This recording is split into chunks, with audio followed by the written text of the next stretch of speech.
This week, my visual journal page was all about flowers. I used 4 different techniques to incorporate flowers in my visual journal. First, I laid flowers on a sheet of paper and hammered the pigment out of the flower to stain the paper. Next, I pulled off individual petals, pressed them between 2 sheets of paper, and went over it with a hot iron with no water.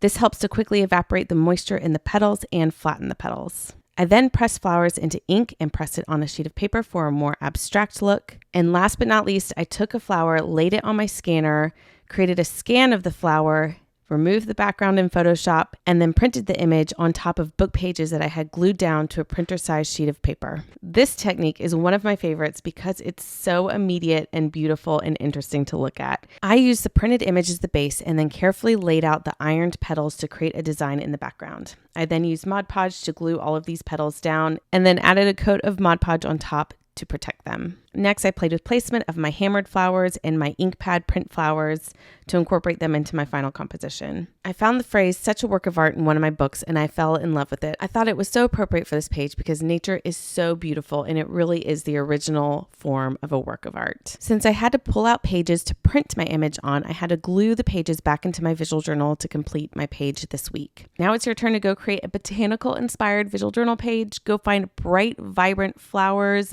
Create something fun and fulfilling. Happy visual journaling.